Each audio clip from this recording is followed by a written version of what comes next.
Hello again, everybody. Today is March 19th, 2024. Episode 39. March Madness awaits while baseball opens in South Korea. So, if you, excuse me, if you like what you see, you like what you hear, please click the subscribe button on the bottom right-hand corner.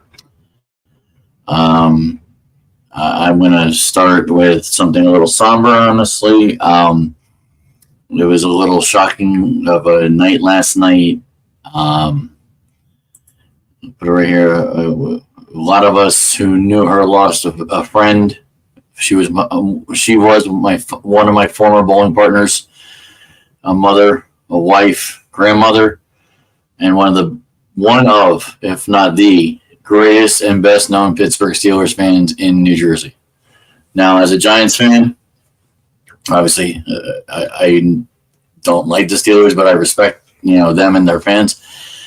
And Nancy, let's go Carr. She died last night. Let me put it up. I do have it on Facebook, so I'm going to share it. This was her. Her son, Dave, and she also has a daughter, Jackie. They both lost their mother. She was very young. I don't know the age, but I don't think she was more than 65. Dave wrote, "Our family is incredibly heartbroken. My mom, Nancy Carliska, unexpectedly passed away last night." And this was 1 day ago. "She was an amazing mother, grandmother, and wife. She loved everyone in her life as they were family to her. She will be truly missed forever. She loved spending time with all her grandchildren, bowling, and her Steelers." And this is something that many people might not know, but many people who were around her do know. That she started Steelers Nation at the Wonder Bar in Asbury Park.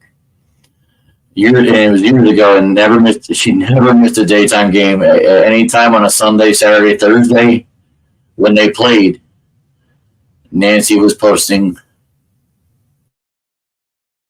every time.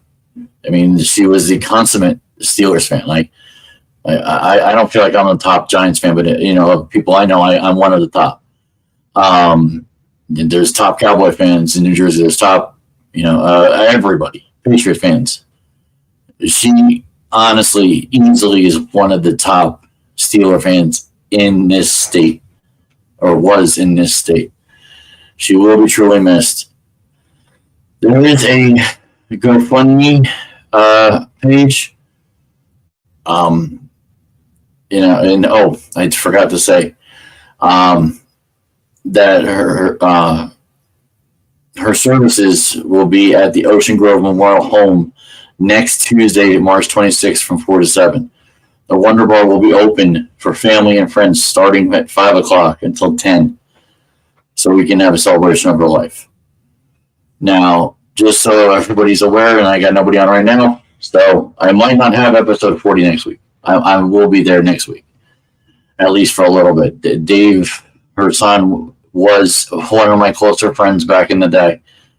He was my best man at one of my 2 weddings. So I have to be there. So, like I said, rest in peace, Nancy. Her husband, Jay, son, Dave, Jackie, the 5, I think there's 4 or 5 grandchildren. So, and an entire bowling and Wonder Bar community will miss Nancy Lisco Carr. I have no doubt in my mind. And like I said, she was a bowling teammate. I've only had 20 different teammates, 20 to 30 different teammates. Nancy was one of my lower handicap, lower average teammates, but she was still a teammate. So I got a tear in my eye too. So, like I said, she will be missed. And I probably will, like I said, episode 40 will probably be in 2 weeks, or maybe the next day, depending on what I do next week. All right, so let me put Facebook down. And let's go to this. I'm going to take this off for the time being. Don't need to see that yet. So, the NCAA men's and women's March Madness basketball tournament selections have been made. Teams slated, possible bracket busters. I forgot this isn't on. Sorry, hopefully everybody hears me. Hopefully. I'll have to start again.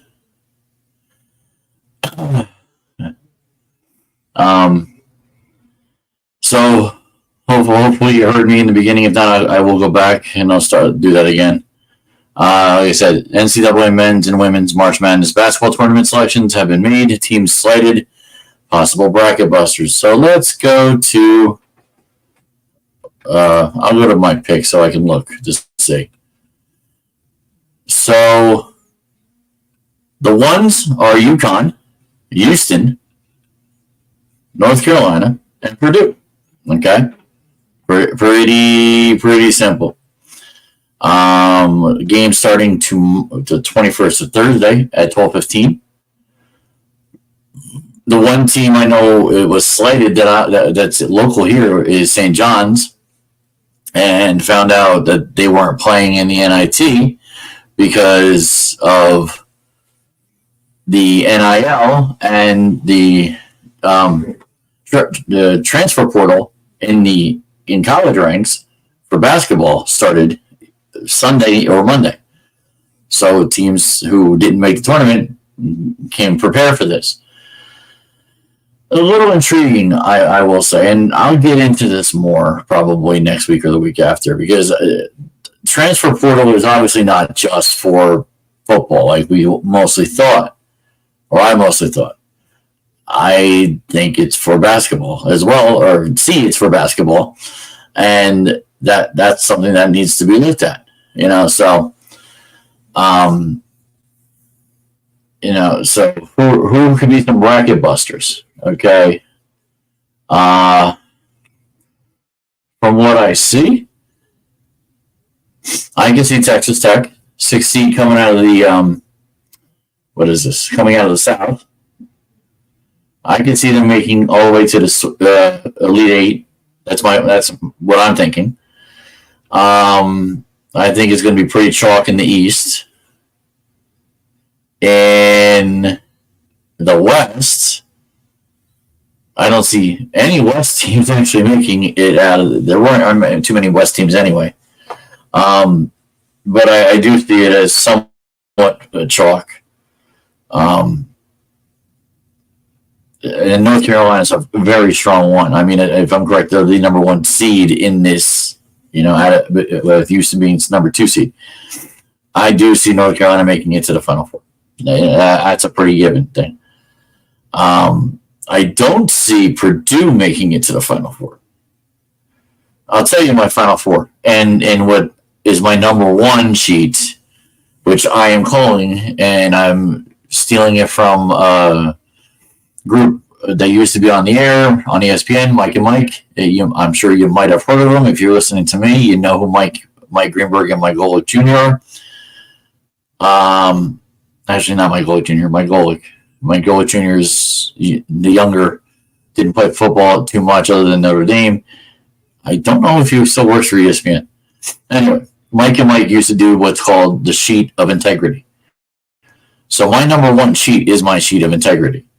So my Final Four is Iowa State coming out of the East, North Carolina coming out of the West, Houston coming out of the South. So 2 number 1 seeds, North Carolina and Houston, Iowa State 2, and I got Kansas as 4 coming out of the Midwest. So I got Purdue losing, I got Kansas, I got Texas. Let's put it this way: my upset of this tournament, and right now, if I'm correct, it's at 7% of the people are taking this upset.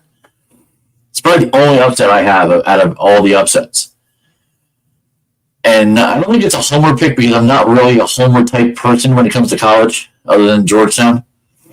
And Georgetown obviously sucks, so that there's no homer there. St. Peter's had a bad year last year after the coach left the Seton Hall. But 2 years ago, they were really good. they make the round of 64, get put into the Midwest round with Tennessee at 2. Let's go to the preview. I'm a little curious. So the St. Peter's game is on Thursday night at 9:20. The 19-13 as St. Peter's is going up against number 2, 24-8 Tennessee. So St. Peter's top players is Corey Washington and Latrell Reed, 16 and 11 points respectively. For Tennessee, it's Dalton Knecht and Jonas Adu, 21 points and 11 points as well, respectively. If you can contain Dalton Knecht, and I'm almost positive that's what St. Peter's is good at, is their defense, I wouldn't be surprised if St. Peter's wins. If they do, I will be putting this as a clip to show everybody that I actually did pick St. Peter's.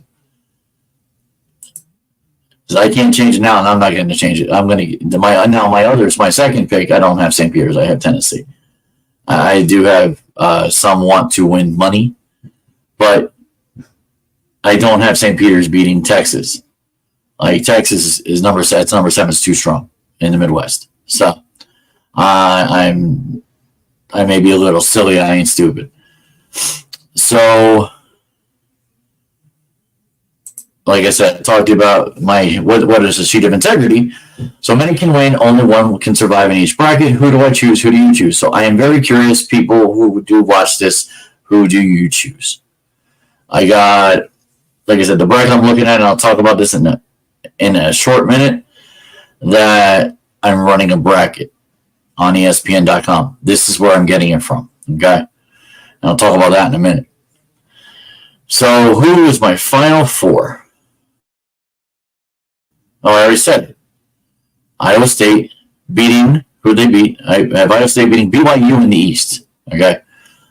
So, no, I'm sorry. I have Iowa State beating UConn, which that would be a bit of an upset, but I do have it. North Carolina beats Alabama. I'm sorry, they don't beat Alabama. That's the Sweet 16 or Elite 8. Though they would beat Baylor. And Baylor, that's a tough one for me because I can see Clemson beating them. I can see Arizona beating them. I just got a funny feeling about Baylor. I just do. But North Carolina would beat Baylor. And then I got Purdue losing to Kansas. And in turn, Kansas beating Texas to make it to the final. Kansas beating Texas to make it to the Final Four. So Iowa State plays North Carolina. I got North Carolina. Houston plays Kansas. I got Houston. So in a North Carolina-Houston game in Glendale, Arizona on April 8th, so the week after WrestleMania, the Monday after WrestleMania. I'll talk about that in a minute too. Like the fact that this is the Monday Raw after WrestleMania. Thank God I tape wrestling because this is going to be a good game if this is the game. North Carolina against Houston. 2 of the top teams have been number 1 almost the entire year. Flip-flop, back and forth. I wrote down the total score, so I'm going to say Houston takes North Carolina. Let's do the math. 82-76. So Houston 82, North Carolina 76. That's my 158 I got. And then, like I said, a little bit of self-promotion for my NCAA Tournament Pool called Chazz's 2024 NCAA Men's March Madness Basketball Challenge on ESPN.com/fantasy. $10 per bracket. That's a misprint there because there is another person who put their picks in. Who knows, in the last hour, I don't know if anybody else has 37 brackets and definitely at least 38 brackets. So we're getting close to that $400 mark for 3 places. I'm liking that. I really am. This has been a bit of a struggle, I got to say, trying to find people. It's serious email marketing, word of mouth, a little bit on social media, Facebook, Snapchat, Instagram. I mean, doing whatever I can, even here, to promote this. So, to everybody who is helping, get this moved along, because I think this is a really good challenge for a lot of people. I thank you. It's a big help. It really is. Word of mouth of people who I don't necessarily know, but are gamers or gamblers to an extent, not necessarily extreme. So that's what I'm looking for as a host of these things. All right. So let me get out of that for now. All right. Baseball. So there's Major League Baseball officially starting tomorrow morning at 6:05 a.m. on the East Coast. I truly wonder how many people will actually get up to watch. I actually get up at 6 o'clock, so I'll probably tape the game because I leave by 6:30. So I'll put it on and probably tape it. I'll be curious to watch when I get home tomorrow.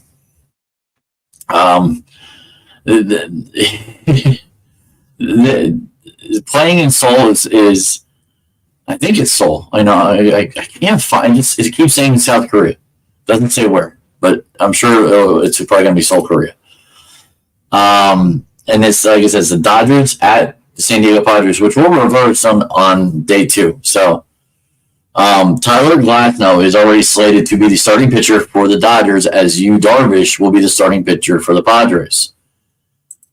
And then in turn, reverse on Thursday, the Padres are away and the Dodgers will be home. So Joe Musgrove, who will start for the Padres, and newly acquired Yoshinobu Yammamoto starts for the Dodgers. So that might be another one I want to take to watch, because I'll be going to work and then I got a bowl that night, so I don't want to see it. So that's that. And then the rest of the rest of MLB starts next week. And for all intents and purposes, next week is, a much it's a quieter week, so there won't be too much to talk about if I do it on Wednesday or the week after, because it'll just be going over college games and if there was any upsets and whatnot. Now I did have something to look at right here, breaking down the Mets options for 2024. And there we go. Anthony Tacoma. All right. Mets beat. That's what this is. So, at a Port St. Lucie, asking any Met, Brandon Nimmo or Francisco Lindor or Pete Alonso or whomever, and they'll tell you they really don't care where they hit in the lineup. It's frequently a topic of conversation around these parts, even though it probably shouldn't be. Generally speaking, studies have shown that lineup construction doesn't make too much of a difference in terms of actual runs scored over the course of a season. So, because Carlos Mendoza does have a lineup card to fill out on opening day, and because this can be such a popular discussion point, it's time to look at how the Mets starting 9 should shake out. And yes, this will change often based on injuries, matchups, and other personnel factors. Let me get that straight. What we're looking here are Mendoza's options on the standard day against a right-handed pitcher such as the one they'll face March 28th against the Brewers. So, this is the lineup that DeComo thinks it will be the traditional lineup. Brandon Nimmo, batting first. Francisco Lindor, batting second. Pete Alonso, batting third. Don't hate it. Not sure I'm a fan of this one. Batting fourth. We're seriously denouncing the cleanup spot. I don't know why. I don't know the reasoning on this. Because there's probably at least two other people you could put there. You could probably put Pete there and put somebody in that 3 spot. Or 2 spot. Actually, I would probably move Francisco down to 3, Pete down to 4, and put somebody else who I'm going to talk about in the 2 spot. Oh, he's got Jeff McNeil in the 4 spot. Jeff McNeil, the guy that they barely found a spot for. Starling Marte, who will more than likely be the DH to start, or Mark Vientos, I'm not sure which, will bat 5th. 6th will be Francisco Alvarez, the catcher. 7th, Brett Beatty, the third baseman. 8, like I said, either third base or DH, Mark Vientos. And number 9, center or left fielder, Harrison Bader. So, and Harrison Bader had the 9 hole was pretty good because he's like Brett Gardner when he was at the 9 hole many years ago. He's at a good start in this for the second round of to get Nimmo an RBI, to get Nimmo better pitches, so that's pretty good there, honestly. So he says, let's start by getting something important out of the way. The first 5 names here are going to be the top 5 in Mendoza's lineup. Like I said, I'm not sure about McNeil. It's overwhelmingly likely to begin with Nimmo, who has been the Mets' primary leadoff man for years. I agree with that. On an elite on-base talent, Nimmo could theoretically hit lower in the lineup, and the Mets have discussed that. But if everyone's healthy on opening day, he's going to lead off because of how much the team values his skill set up top. After that, the only restriction Mendoza has mentioned is that he'd like to separate his starter lefties, Nimmo and McNeil. So I get that. But you can put a righty after. Theoretically, you could put a righty after Alonso. But if you don't want to do that, I get it. You can go Nimmo, who's left, a righty, a switch hitter in Lindor, a righty again, and then put McNeil at 5. Put McNeil at 5, and I'm okay with that. They don't want to put McNeil at 2, and I get that. Don't want to put lefty after lefty. Understand that. Plus, hitting Alonso third could net him an extra at bat late in games, which he is never a bad thing yet. Well, putting him at 2 would also work because he'd get that extra at bat as well. The speed up top lineup. Marte 1, Lindor 2, Alonso 3, Nimmo 4. Oh my God, Nimmo 4? Okay, fine. Okay. Alvarez 5, McNeil 6, Vientos 7, Beatty, Bader. So it's literally flipping a few, that's it. Barring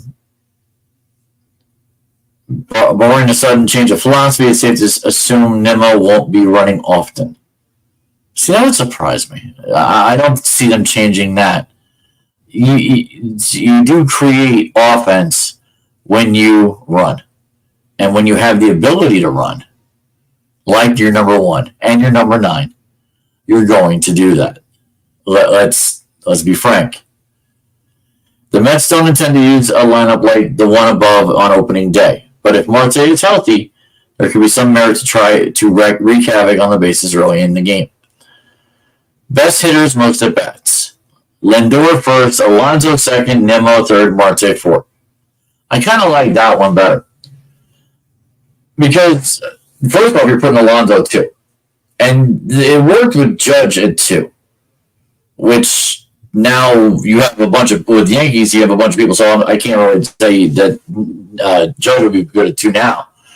But back when the Yankees had what they had, Judge at 2 was not something that fans liked, but made sense analytically.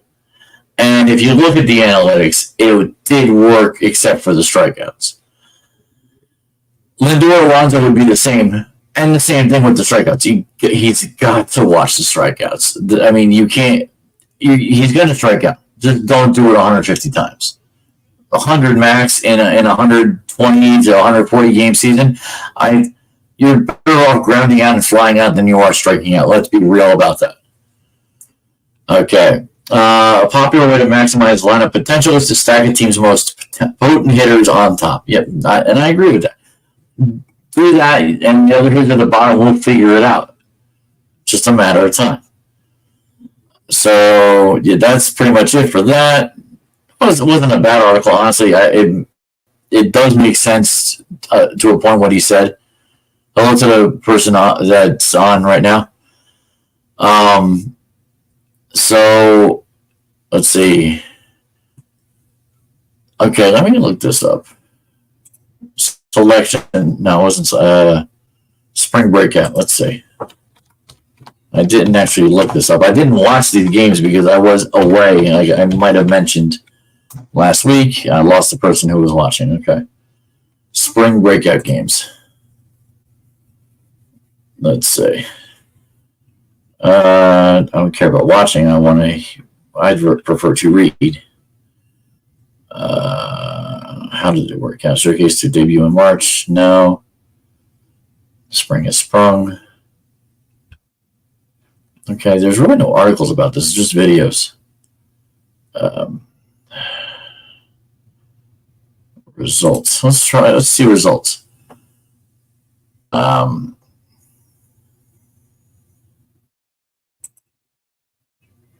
see if this will tell me. So, the inaugural spring breakout weekend has come to an end. Yes, thank God. I got it. After 4 days filled with competitive showings and eye-popping moments from baseball's future stars. In all, 71 of the pipeline's top 100 prospects were tapped to play, along with nearly two-thirds of the 900 players who make up the top 30 prospects list. Spring breakout started with an eagerly anticipated matchup between the first overall draft picks, MLB's number one pick in it was last year. Jackson Holiday from the Orioles faced multiple 100-plus offerings from the Pirates pitcher Paul Skeens, who is the number 3 MLB prospect playing for Pittsburgh. And then strong pitching performances from both the Marlins prospects and the Nats prospects, who were also number 10 each in their respective teams. And the Nats prospect, specifically, Jarlin Susana, clocked in at 103 miles an hour on the radar gun. Impressive. Now, this makes me excited because it's the Yankees. In the full 7-game slate on day 3, power was the name of the game. Number 4 Rays prospect Xavier Isaac, Yankees number 2 prospect, and God, I hope he actually stays on the team, but I think he's going down to Double A. I don't think we have room for him. Spencer Jones, 6'6" outfield phenomenon. I hope he stays, but I don't see it happening this year unless there's a lot of injuries. Tigers number 4, Chase Young also mashed 2. All 3 of those guys mashed 2 home runs each. The Diamondbacks number 3 prospect Drew Jones nearly got out at home with a cannon from center field. The weekend concluded with the longest home run of the showcase, a 455-foot clout, as they're calling it, from Cardinals number 30 prospect Joshua Baez. Spring breakout fun isn't over yet, as the rescheduled matchup between the Padres and Mariners is set to take place on March 23rd. My guess, it was rained out. So results: Mets beat the Nationals 4-2. What did the Yankees do? Yankees beat. Yeah.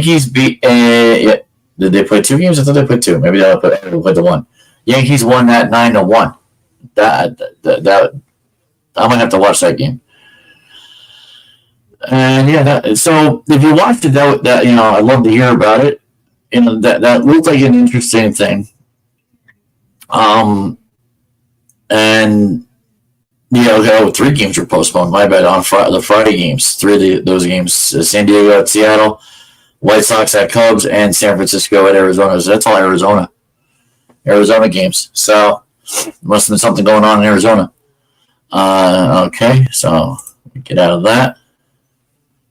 All right, so as we all know, I left this up from last week because it's still relevant. Garrett Cole's still hurt, and I'm a little disappointed, but as a Yankee fan, we have to move on. He's going to be out 2 months. Simple as that. And we'll go from there. So that's all we can do as Yankee fans, honestly. It's just I don't know what else, that, we as Yankee fans could be upset with. I mean, we have to move on, move forward. Our pitching staff has to do something. Simple as that. All right. So, and then Judge, I think Judge will be fine. I think he's playing Saturday, Friday, so be it. As long as he stays on and he doesn't get hurt, and Soto doesn't get hurt, and a multitude of people don't get hurt, just play smart, play right. I think we'll be fine. If we hit 2 home runs a game, 7 to 8 runs a game on average, I think our pitching staff will do well. That'll give them a good cushion, I think. Let's see. So this also happened yesterday. A very big deal for one of the last free agent dominoes finally fell. San Francisco Giants agreed to a 2-year deal with Blake Snell. That's amazing. Blake Snell going to the San Francisco Giants, staying in the NL West. So, I am I'm a little surprised, but I guess the Yankees just weren't going to cut it, plain and simple. Because I think the Yankees could have paid for a 2-year deal, but I guess not. I mean, let's be real. They just didn't. The Yankees just didn't want to do it, and Snell for 2 years. Giants are a decent team. Will they beat the Diamondbacks? Will they beat the Dodgers? I mean, that NL West is going to be pretty stacked, and the Padres, they might be in a little bit of a tailspin for the next year or two. And then who's left? Jordan Montgomery and JD Martinez. So I'd be okay with taking Jordan for a year. I don't know if he'll do it. I think I've heard that he said that he doesn't want to come back, and that's fine. But he didn't like the way he was treated. Okay, fine, whatever. Mets, I don't know. I'm a little surprised the Mets haven't traded for JD or signed JD. Like that. They have to understand he's better than Vientos. You put him at your DH, and he's your DH for, I don't know, 60 to 70% of the time. He can play first base. He can spell Alonso. I know you have, almost called him Qui-Gon Jinn, Chi-Man Chow or something. You sign him, and that's fine. But JD Martinez, he can give you 40 home runs. I don't understand why he, other than Boris is his agent, he is still out there. Makes no sense to me. Okay. Moving a little quick here. NFL Offseason. What's happening in the NFL Offseason this week? So, first thing, big update. It's right on here on NFL.com. Mike Williams signs with the Jets. Wide receiver from San Diego, the LA Chargers, signing with the Jets. Why does it say end of stage? No, I want to remove. Oh, that's why. Stop screen. There we go. So Mike Williams is now a New York Jet.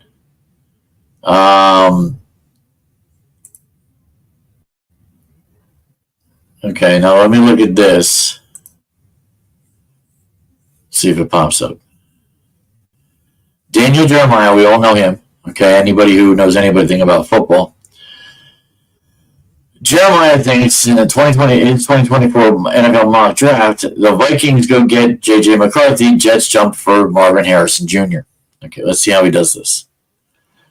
Normally, I don't introduce trades in my mocks until the final version is released on the eve of round 1. See last year's 4.0. But it feels like the Minnesota Vikings' recent acquisition of their second round first, I should have read this beforehand. Of a second first round pick could be setting the table for a wild opening night of the draft. So I'm forecasting not one, but 2 swaps in the top 5 of my mock draft 3.0. After all, there are no official mock draft rules, so why not have some fun? Maybe I'm going through a midlife mock draft crisis. Yeah, this is my version of buying a convertible. Okay, so the Bears, these guys picking first. Since they traded Justin Fields away, Caleb Williams is now basically a done deal. Okay, it's on every mock draft, even my mock draft, that if I ever did one, that would require me having time. So I'd agree. Caleb Williams, number 1. Number 2. He says I don't have any more clarity on this pick, but than I did my last mock. The Commanders did move from Sam Howell, and I'm sticking with the number 2 pick for this mock draft, sophomore in North Carolina, Drake May.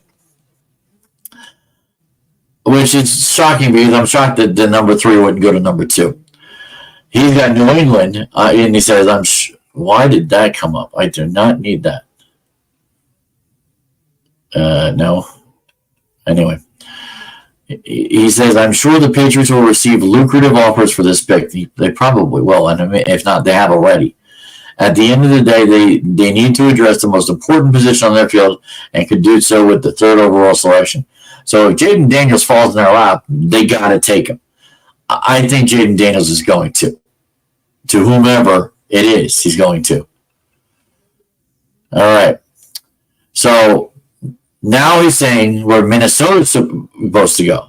Arizona's the fourth selection, 4th pick. He says the Minnesota Vikings will trade with Arizona, and he says now the real fun begins. After the recent trade with the Texans, it seems the Vikings are situated to aggressively move up. To draft Kirk Cousins' replacement. The Cardinals trade down, bypassing a chance to pick their first receiver off the board, but they addressed their position later in the round, which is a very good possibility. They could. They could get the top one. The top one's still there at number 4, but you're paying a lot of money for that number 4 pick, and I think that's what Arizona is contemplating. I didn't say. So Minnesota then would take a quarterback he thinks they will take, and it's a possibility because he's kind of the 4th quarterback. You know him and love him. So did Harbaugh, Michigan Jr., J.J. McCarthy. All right. Now, the Jets, who are at the 10 position, are projected to trade up to the 5 position with the Los Angeles Chargers. And they take who I want, which is why I would almost want the Giants to move up in that position, give something up to get this guy. He says that the Jets are all in with their veteran quarterback, and they recently acquired 2 offensive tackles. Yay, a left and a right. Wonderful, to shore up their O-line. They desperately need another playmaker in their passing game to complement Garrett Wilson. That is true. So they trade up to select Ohio State's Garrett Wilson's Ohio State teammate from last year or 2 years ago. Top receiver in this draft, Marvin Harrison Jr. Kills me to say that. I don't want to see that at all, but I know it's a possibility. So then he thinks the Giants, who wouldn't rule out trading up for a quarterback this year, they still might. I mean, that's That's valid. They could go to 4. They could go to Arizona and get J.J. McCarthy. I honestly see that more than anything else. The Giants, then, he thinks, would take a wide receiver because, God, we need a wide receiver in the worst way. And think about this. The Giants solidified an offensive line. They got some good defensive guys in free agency. They still can get some. You just don't need to waste it on a first-round pick.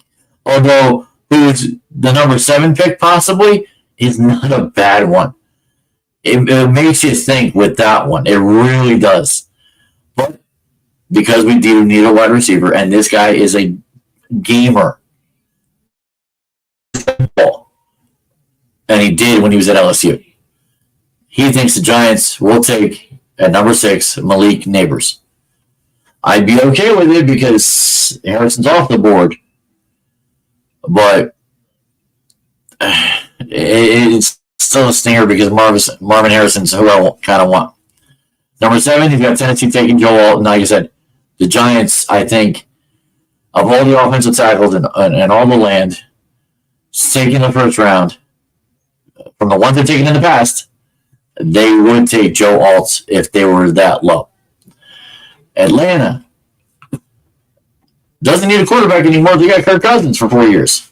I think Start Today might, question that. We'll see if he ever comes back on. I forgot the name of the guy who was saying this. The Falcons took care of their offense with Kirk Cousins. They still need to address their annual pass rush. So he has Atlanta taking. Oops, I forgot to turn this off. Sorry, my phone. Anyway, he says they take at the 8th position, Alabama's edge rusher, junior from Alabama, Dallas Turner. Number 9, he thinks another wide receiver was off the board to Chicago. So they get a quarterback and a wide receiver. Not too shabby, but they're paying a lot of money for the line. Rome Dunze from Washington. So he had a good quarterback in Haddix. And what's his name? Michael something. He probably gets picked soon enough. So the Chargers have stressed that they want to be able to protect Justin Herbert and run the ball. So the second best offensive tackle, this guy thinks that the Chargers will take, which is a very good possibility if that's what he said, Talis Fuaga from Oregon State. All right. Anybody else? Well, they think the first tight end is going 11. Right? No, wait, 11? No, I apologize. 12. They put it. That looked like he was 11. So they got Jerry Rooks going 11. Edge rusher from Florida State. 12 would be the first tight end going. He could be Kelsey, but he's probably more. Why am I forgetting his name in San Francisco? So Brock Bowers, he's got going 12 to Denver. Denver could, a Georgia Bulldog in Denver could be a really good thing. The Penix, there you go. And that's a Washington quarterback. He's got the Raiders picking up Penix, and that's a damn good pick. He can play a year behind Aiden O'Connell, no doubt. I think Aiden O'Connell's sufficient enough that he'll play, he'll start. And they also have Gardner Minshew. So, let me nix that. You put those two there and make Penix either on your practice squad or your third quarterback. Let's see. New Orleans, Colts, Seattle, Jacksonville, Cincinnati, Los Angeles. Nobody big taking anybody big. 23. Dallas, he's got an inside offensive lineman, Jackson Powers Johnson out of Oregon. It's possible. Inside, they need to replace what they need to replace over there on defense. Any names? Okay, so Detroit, if they get this guy, he would fit in with the rest of that Detroit defense. So if you ever heard of this guy, oh, come on, why are they doing that to me? If you ever heard of this guy, get to know this guy. His name is Kool-Aid McKinstry. He was a junior cornerback out of Alabama. And he would make that a very interesting Detroit defense. And it looks like, Kansas City picking a wide receiver. I don't know about that. There's rumor that Kansas City is going to get somebody in free agency. So if I'm Kansas City, I wait to get that wide receiver. Because now you're paying a wide receiver first round money when you don't need to. That's just my opinion. And I'll leave it at that, as I'm on 46 minutes, okay? So, this came up in an article today. The unintended trailblazing way Carson Wentz led Kenny Pickett to the Eagles. Kenny Pickett to the Eagles by Carson Wentz. That's interesting. So, Martin Frank writes for the Delaware News Journal. Says, so here the Eagles are with Kenny Pickett, a first-round draft pick from 2 years ago, content there as the backup quarterback. If Pickett's former team, the Pittsburgh Steelers, told the Eagles, this used car only has a few thousand miles on it, but we'll give it to you for the low price of a draft pick swap of 22 places from 120 to 98 and 2 seventh-round picks. No wonder why the Eagles said sold. After all, Pickett is still on his rookie contract with salary cap hits up $2 million this season and $2.6 next year. Not bad for a backup quarterback. The Eagles are definitely saving money on that. They have 1 full year to decide to spend big money on Pickett by picking his 5th-year option for 2026. It could be interesting depending on where Hurts is in 3 years. Which for a quarterback would range around $25 million. So he's only going to last at least 2 years with the Eagles. That also depends on what goes on, with Jalen Hurts. Of course, the Eagles won't do that, which I just said. That is unless something goes horrifically wrong with Jalen Hurts. Oh, wow. I didn't even read it. I knew that. Who is technically entering his first year of his 5-year extension worth $255 million. So they're paying that quarterback $255 for 5 years. So an extra $25 million actually doesn't seem that bad, but you're not paying for a backup quarterback $25 million when you're paying $255 divided by 5, a little under $50 million, or maybe $50 million. Ideally, Pickett will never get a chance to play, but will start for the Eagles, and he knows it. This is a good rest, Pickett said Monday. Getting a chance to play on this team in that quarterback room with a great group of guys, helping those guys out. I'll just be ready when my number is called somewhere down the road. He's got the right attitude. And someone will see that. Pickett is going to be a long-term guy for this league. And he'll be around for a while. It depends who he's with, honestly. All right. So this was an article. Let me see if we can find Bleacher Report. There we go.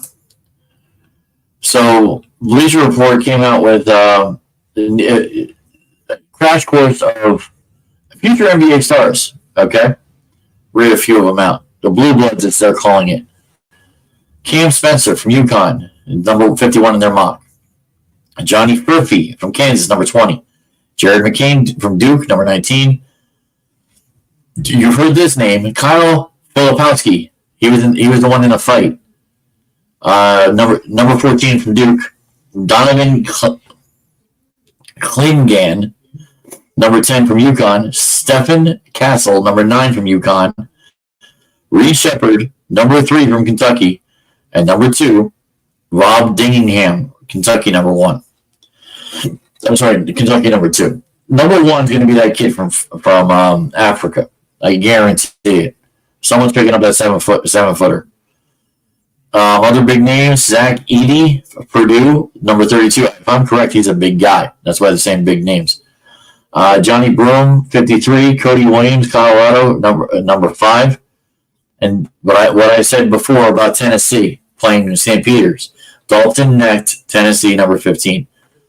His team loses if he gets bottled up. Don't be surprised if that number 15 slides. Like it depends how he plays in that game, because if he does what he's supposed to and ascends on through different rounds, he should be fine. That number should stay pat. So that's interesting that they have blue bloods and they have other.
I don't know if it was a brownout or something happened.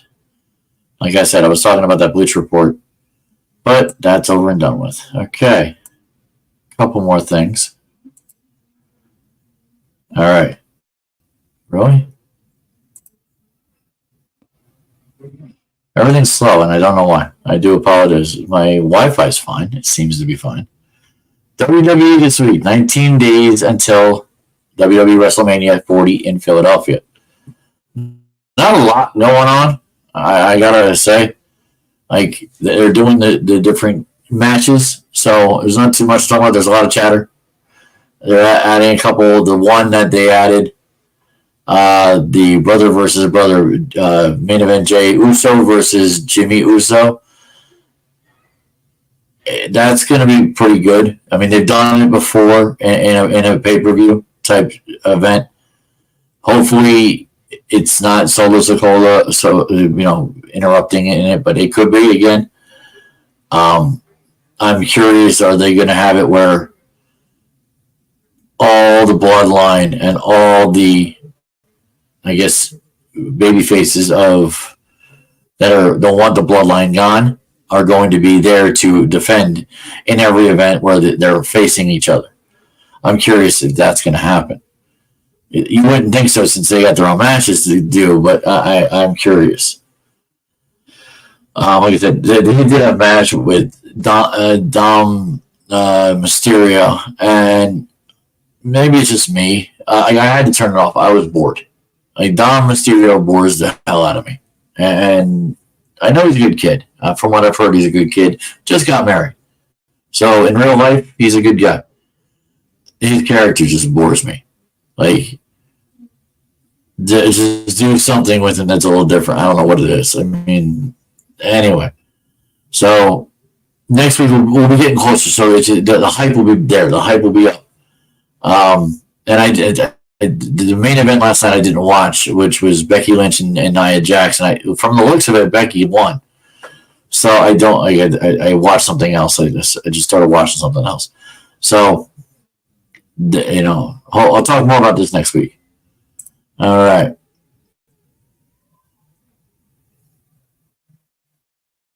My hit show. There we go. So it's windy out. No wonder maybe that's what knocked me out. The wind. NCAA wrestling tournament seating, quote, needs a little bit of common sense from the Rutgers coach. The Rutgers coach says, writer Stephen Falk from the Asbury Park Press. Men's basketball is not the only sport where this has been a major discussion about seating for the NCAA. So this is what I didn't really talk about, but yeah, the NCAA seating is a little suspect, and leaving St. John's out is a little suspect. And it's happening in not just basketball, and obviously football, we talked about with Florida State a few months back. It's now happening in wrestling. The criteria used to seed the NCAA Division I wrestling tournament has come under fire on social media over the last week over controversial seeding at several weights, especially the 174 pounds. Three-time national champ Carter Starocki of Penn State was seeded ninth because he medically forfeited his two bouts in the Big Ten tournament due to an apparent leg injury sustained in Penn State's final dual meet. The medical forfeits counted as losses on Starocki's record, who has won 64 straight bouts on the mat. Okay, so 64-2. The NCAA tournament will take place Thursday, Saturday. It's the T-Mobile Center in Kansas City. Now, don't get me wrong. If the guy's got two losses and somebody else got none, maybe they shouldn't have put him down to 9. But let's put it this way: it's going to give the guy motivation from the 9th seed. As long as he's healthy, he'll have the motivation to do it. So here's how the wrestling committee used for the following criteria to seed the 10 weights. You get the top percentage is head-to-head competition, 25. Qualify wins, 20%. Coaches ranking, 15%. So that's a vote process. Results against common opponents, 10%. RPI ratings percentage index is 10%. Qualifying event placement is 10%. Win percentage is 10%. So that 64-2 should have been something. The seeding by Starocki in the same part of the bracket with past national champions Makai Lewis of Virginia Tech and Shane Griffith of Michigan. Lewis, the number 1 seed, could meet Starocki in the quarterfinal. Well, guess what? Lewis better step up his game because this guy's 64 in a row with 2 losses because of injury. That means if he's ready, look out. That's an upset right there. But the coach, I think it really hurts guys that medically forfeited out, and that's because the coaches asked for that. Though all our meetings and conventions and things like that, at the end of the day, I just think the committee needs to say, okay, what does this 33-man bracket look like? Is it good, or should we tweak it a little bit? I just think there needs to be a bit more common sense. They say last year and years prior don't matter, but I think it should a little bit. Maybe not. Like I said, that goes on. What are Rutgers' expectations? They look to make at least an impressive showing, I'm sure. Let's see. Dylan Sharver, 133, Big Ten tournament champion, is seeded 4th. The only Scarlet seeded in the top 12 in his division.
And I guess I'm back again.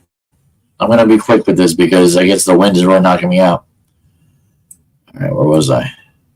So that like I said, that common sense that needs to be figured out in a long run of everything NCAA, which maybe in the summertime we'll talk about because maybe they'll start talking about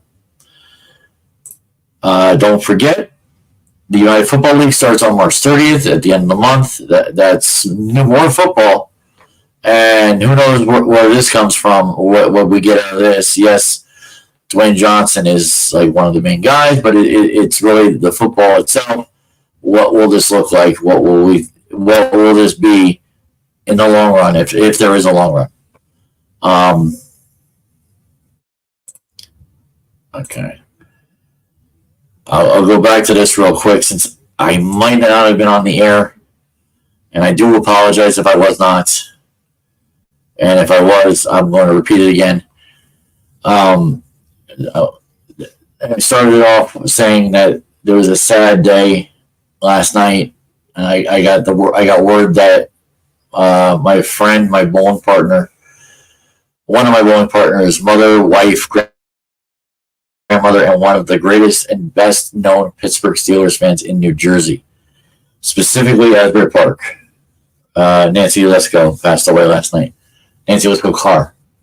Her son, let me get to what her son posted last night. Dave, who has been one of my closer friends, especially earlier in my life. He was the best man at my second wedding. He said, our family is incredibly heartbroken. My mom, Nancy Carlisco, unexpectedly passed away last night. She was an amazing mother, grandmother, and wife. She loved everyone in her life as they were family to her. She will truly be missed forever. She loved spending time with all her grandchildren, bowling, and her Steelers. She started Steelers Nation at the Wonder Bar in Asbury Park years ago and never missed a daytime game. Probably missed Thursday nights, but she might have been there too. You never know. She was a preschool teacher in Ocean Grove. There was a preschool over there that it wasn't Ocean Grove, it was Asbury Park. And yeah, like I said, her service is at the Ocean Grove Memorial Home next Tuesday, March 26th from 4 to 7. The Wonder Bar will be open for family and friends starting at 5 o'clock until 10 so we can have a celebration of her life. I did say earlier if I wasn't on the air that you could hear me. I probably won't be on the air.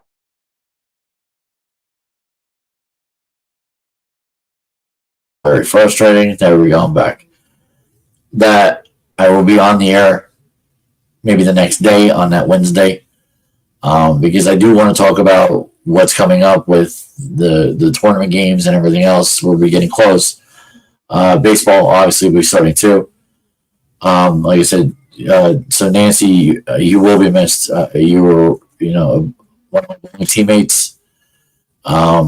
You're the mother to one of my better friends I've ever had. And I know many, many, many people loved you and will miss you. From the bowling alley at Bradley Lanes, Shore Lanes, the Wonder Bar in Asbury Park, your Steeler fans and friends, everybody who was close with you at the Wonder Bar. And it says you have 438 friends on Facebook, but I'm sure you have a ton more. And you will absolutely be missed. My thoughts are with Jay, with Dave, with Jackie, and all of her grandchildren, and everyone who was around her on a daily basis. And on that, I will say one more time that my March Madness Basketball Challenge is all open. You can get in now through Thursday at 12:15. All brackets must be in and done by 12:15.